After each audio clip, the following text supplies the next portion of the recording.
Sahabat Bapak Ibu, New Chapter Mesias hari ini Jumat 2 Juni 2023 berjudul Sabarnya Tuhan.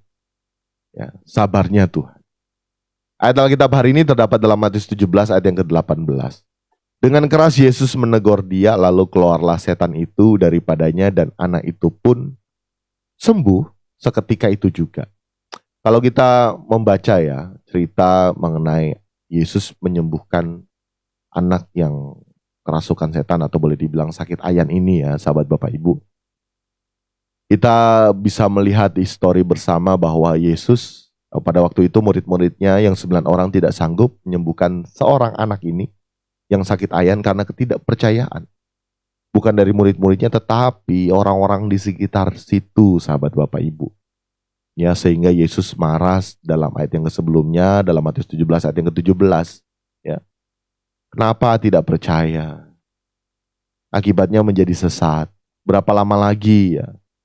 Yesus saat itu harus berada di bumi supaya mereka percaya. Berapa lama lagi Yesus harus bersabar terhadap mereka? Itu menunjukkan satu ekspresi marahnya Yesus ya. Karena Yesus ada deadline ya yang Bapak beri. Nah, sahabat Bapak Ibu, tetapi ini luar biasa. Yesus itu sabar. Sekalipun saat itu boleh dikatakan Yesus marah, ya, tetapi tetap juga anak yang sakit ayan itu disembuhkan olehnya. Melalui perkataan, tidak percayakah kalian?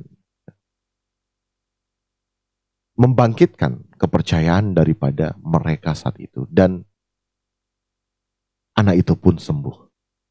Nah sahabat Bapak Ibu, tidak ada Tuhan selain Tuhan Yesus Kristus.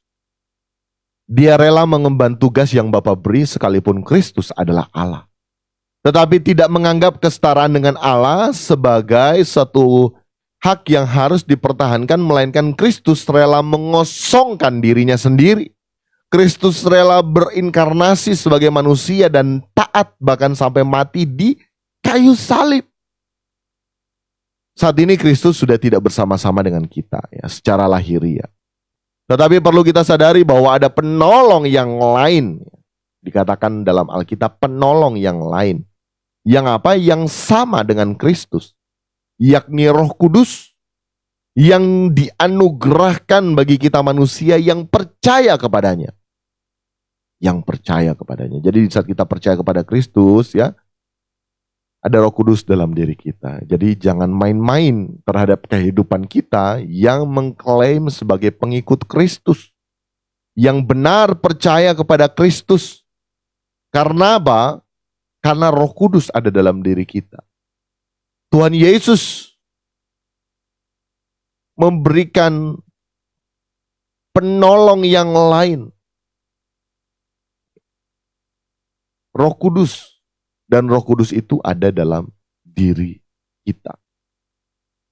Sahabat Bapak Ibu yang terkasih, Tuhan sampai saat ini masih sabar dengan kita. Sekalipun kita masih seringkali tidak percaya, yang berakibat kita tersesat dalam mengikuti Yesus.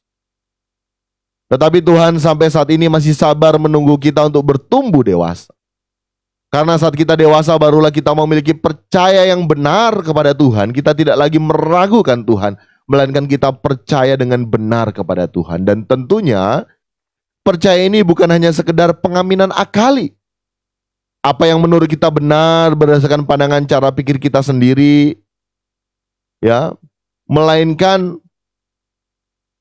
apa yang benar berdasarkan cara pandang Tuhan. Jadi sekali lagi ya sahabat Bapak Ibu, tentunya percaya di sini, percaya yang benar bukan hanya sekedar pengaminan akali, bukan hanya sekedar apa yang menurut kita benar berdasarkan pandangan cara pikir kita sendiri, melainkan apa yang benar berdasarkan cara pandang Tuhan. Jadi ini disebut percaya itu bukan hanya sekedar pengaminan akali, tetapi semua apakah yang kita lakukan ya, kita sudah melakukan semua yang menjadi maunya Tuhan menurut cara pikir, cara pandang Tuhan. Memang mendengar hal ini seakan-akan mustahil, tetapi percayalah bahwa ini adalah sebuah keniscayaan sahabat Bapak Ibu. Untuk itu mari kita mulai rubah cara pikir kita agar kita memiliki cara pikir Tuhan dalam hidup kita sahabat Bapak Ibu. Jangan kita melihat Tuhan hanya dari pekerjaan yang spektakuler. Ya. Misalnya kalau kita mengalami pergumulan, ya, kemudian saat kita menerima mujizat, maka barulah kita melihat bahwa Tuhan itu adalah Tuhan yang hebat. Tuhan itu ada. Tetapi saya mau mengajak sahabat Bapak Ibu, mari kita tetap percaya dengan benar. Ya. Saat tidak terjadi apa-apa, kita tetap percaya kepada Tuhan. Kita tidak meragukan Tuhan.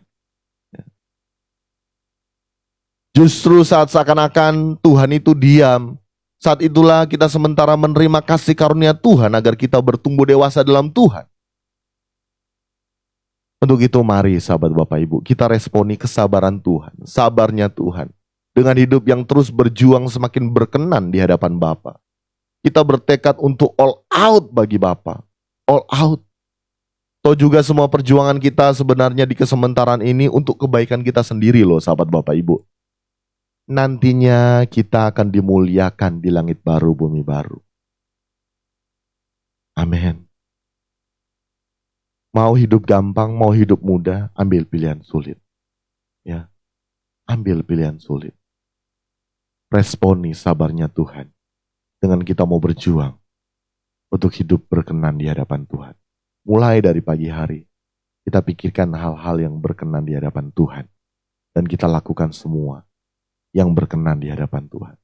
Ibadah kita segenap hidup kita. Jadi sepanjang hari ini, apa yang menjadi pekerjaan kita, itu adalah ibadah kita. Kita beri yang terbaik hanya bagi Tuhan.